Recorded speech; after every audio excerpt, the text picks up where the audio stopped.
Now, from WJLA TV, this is News 7 at 11.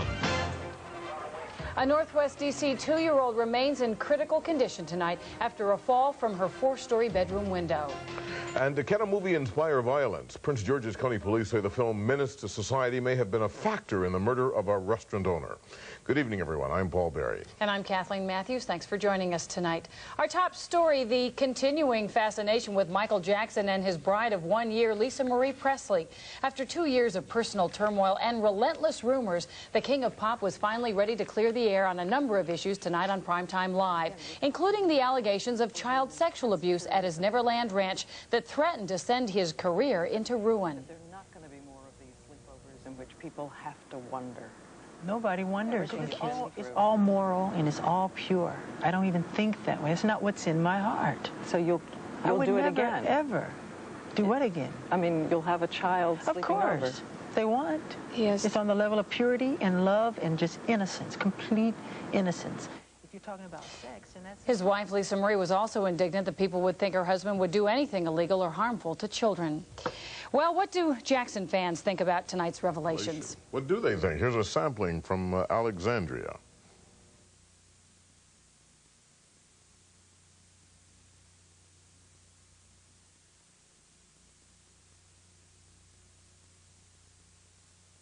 Because everybody's trying to say he's a bad person about the situation that happened. But I mean, just telling you what he's going through and stuff like that.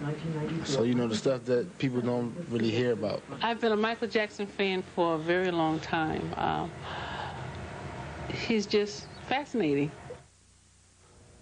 And in a poll to be released next month by U.S. Magazine, a majority of Jackson fans believe he will be able to regain his superstar status. Well, tonight's interview opened the Jacksons' private lives to public scrutiny, providing answers to questions many fans have often wondered about.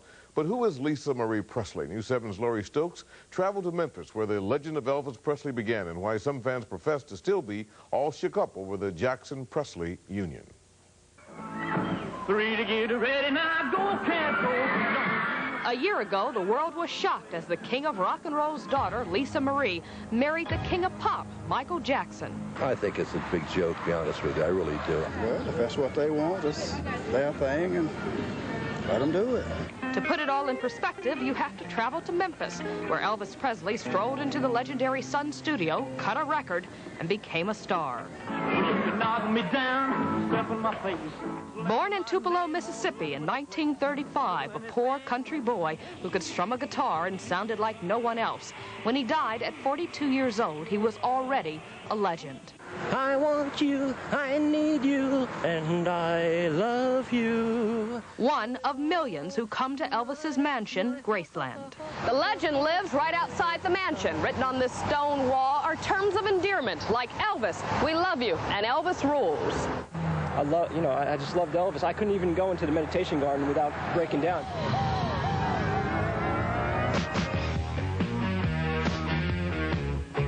They married as Jackson was on the rebound from unproven allegations of molesting young boys. I think it's saved his image. Whether it's helped or not remains to be seen, I think. Along Bill Street, a jazz and blues quarter, Elvis lives. We're going to do a medley of Elvis tunes. Go like this. 1.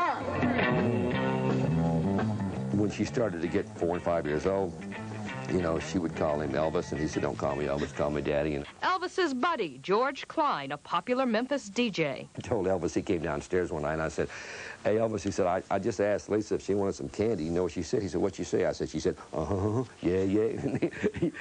He says Elvis would approve of Lisa Marie's marriage, and I think it had to be the real deal, and I'm very happy for him. For the money, for the show, get ready now. In Memphis, Laurie Stokes, News 7. Well, Michael and Lisa Marie reportedly visit Graceland several times a year.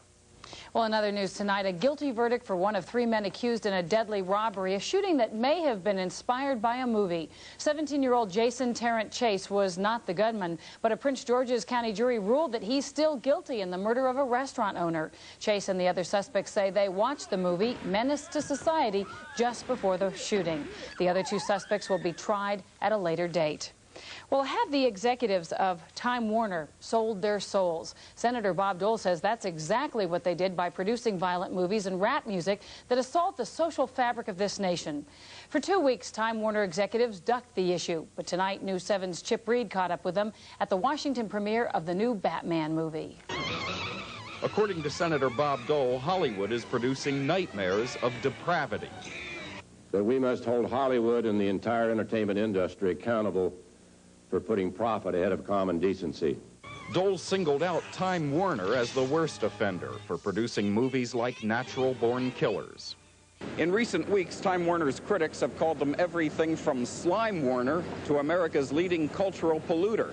Now they're trying to emphasize their family fare to get back in the public's good graces. Time Warner chairman Jerry Levin, who refused interviews with even his own publication after Dole's comments, finally spoke up at the Washington premiere of the new Batman movie. What did you think when Bob Dole said that Time Warner executives had sold their souls? No, I really don't want to engage in any kind of public debate. I think he was sadly misinformed because this is a great company that does things that are highly beneficial for this society. Levin cited more wholesome movies like Batman Forever and The Little Princess. But recent polls show most Americans agree with Dole that when it comes to sex and violence, Hollywood goes too far. I actually saw that movie, Natural Born Killers, and when I left the movie, I didn't think... You feel that killing wasn't all that bad of a thing. You walk out thinking, you know, I could do that. But the polls also show most Americans believe the First Amendment gives Hollywood the right to do as it pleases. Some say that leads to an obvious conclusion. What would be nice is if the industry would somehow feel the need to regulate themselves. But many moviegoers say Hollywood will feel that need only if people stop spending their money on excessively violent movies. In Washington, Chip Reed, News 7.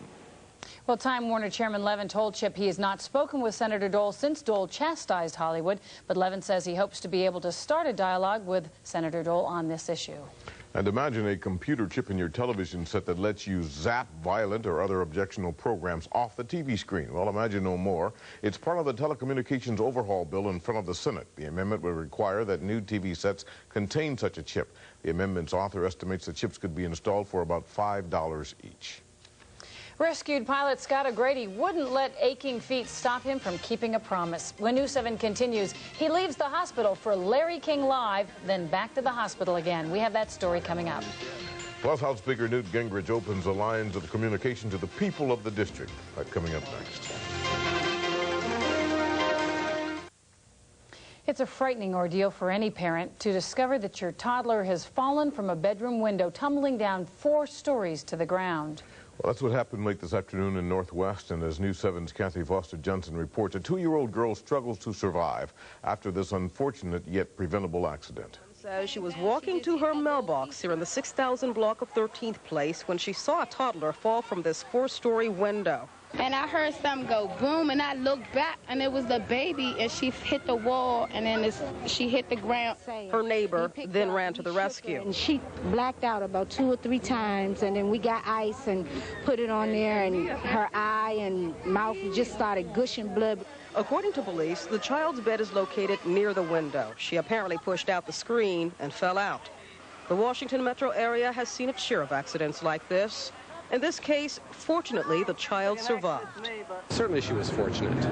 Anything over a couple of stories can lead to death. Hospital officials warn this time of year when the weather heats up, all kinds of accidents involving children are just bound to happen. People are more active, the windows are open, kids are out playing. They're going to be more active and you're just going to expect it. Experts advise you to keep a close eye on the kids this time of year. They say you may even want to consider finding a way to secure the windows, especially if you're more than 2 stories off the ground. This child's father was at home at the time of the accident. Her parents had no idea what to expect when they arrived at Children's Hospital. In Northwest Washington, Kathy Foster-Johnson, News 7.